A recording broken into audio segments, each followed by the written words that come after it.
Motivational story. जब तक सफलता न मिल जाए तब तक हार नहीं माननी चाहिए। जब तक सफलता न मिल जाए तब तक हार नहीं माननी चाहिए। धर्म। एक राजा युद्ध में हार गया तो शत्रु सैनिकों से बचने के लिए एक गुफा में छिप गया। सैनिकों ने पत्थरों से बंद कर दी थी गुफा। जो लोग सफलता पाना चाहते हैं उन्हें अंतिम पल तक हिम्मत नहीं हारना चाहिए। जिस पल हम हार मान लेते हैं उसी समय हम असफल हो जाते हैं। ये बात एक लोक कथा से समझ सकते हैं।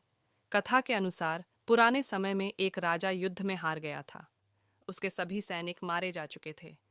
राजा किसी तरह अपनी जान बचाकर जंगल में भाग गया। सैनिक उसका पीछा कर रहे थे। वह बचने के लिए एक गुफा में छिप गया। सैनिक राजा को जंगल में खोजते खोजते उस गुफा तक पहुंच गए। गुफा के अंदर राजा को ढूंढा, लेकिन सैनिक उसे ढूंढ नहीं सके। बाहर आकर सैनिकों ने बड़े बड़े पत्थरों से गुफा बंद कर दी। गुफा बहुत गहरी थी। अंदर की ओर राजा छिपा हुआ था। वह काफी थक चुका था। भूख प्यास की वजह से बेहाल हो रहा था। उसके शरीर में ताकत भी नहीं बची थी। शत्रु सैनिक गुफा बंद करके वहां से चले गए तो राजा अंदर बैठा बैठा सोच रहा था कि अब तो उसका जीवन खत्म हो गया। वह गुफा से कभी बाहर नहीं निकल पाएगा। राजा निराश हो चुका था।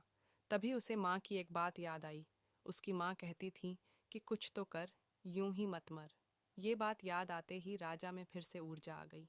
उसने सोचा कि कोशिश किए बिना हार नहीं मानना चाहिए। राजा गुफा के द्वार से पत्थरों को हटाने का काम शुरू कर दिया। कड़ी मेहनत के बाद राजा ने बड़े बड़े पत्थर खिसका दिए। किसी तरह राजा ने बाहर निकलने की थोड़ी सी जगह बना ली थी। राजा गुफा से बाहर निकला और अपने मित्र राजा के पास पहुंच गया। मित्र राजाओं की मदद से उसने शत्रुओं को पराजित कर दिया और अपना राज्य वापस प्राप्त कर लिया। सीख। इस कथा की सीख यही है कि हमें सफलता मिलने तक हार नहीं मानना चाहिए। जिस पल हम हार मान लेते हैं उसी समय असफल हो जाते हैं।